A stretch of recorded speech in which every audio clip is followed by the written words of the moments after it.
Tanya, you graduated with a biochemistry degree from Imperial College and have worked at Barclays for a few years as an investment banking analyst, where you gained a deep understanding of marketplace businesses, the potential of the sharing economy, and the future role of AI in creating seamless customer experiences.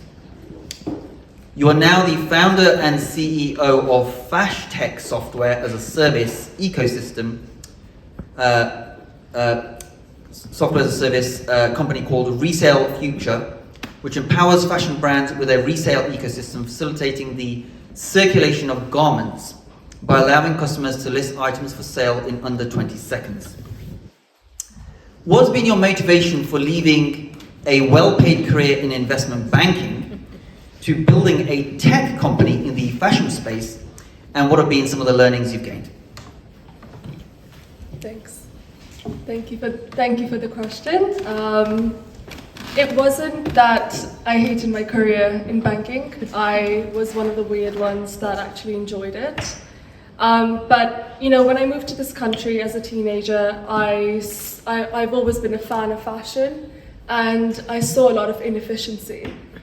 When I say inefficiency, I mean in two parts. One, in terms of how the consumers, experience fashion and resale. Actually, I want to ask a question. How many of you have clothes in your wardrobe that you know you're not going to wear again, but aren't doing anything about it? Yeah, many of them. Yeah. So it turns out more than 80% of UK wardrobes actually will be idle, just sit idle.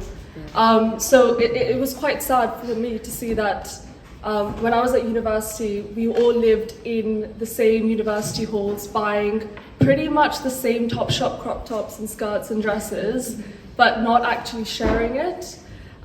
We all lived within 100 feet of each other and were buying the same clothes and then never wearing it again.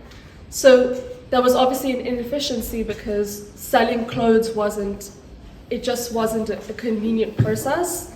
In fact, if you asked someone in the 90s, how would you sell something? They would pretty much describe the same process as how we still do it.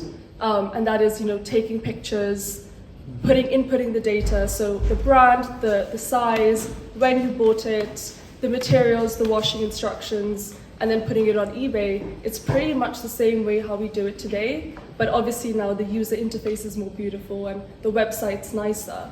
So the process hasn't really adapted and changed. And then the second part, there was also an inefficiency for the fashion brands. So fashion brands are, taking time, effort, money, man hours to produce our garments, then they're selling it to a customer, and then it's ending up idle in a wardrobe.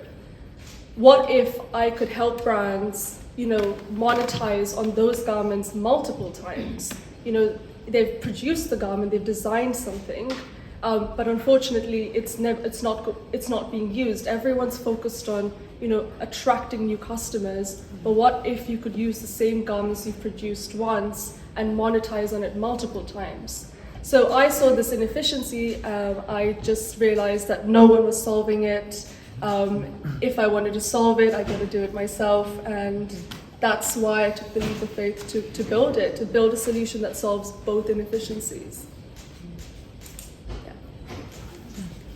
Amazing, thank you, Tanya. Please, a round of applause.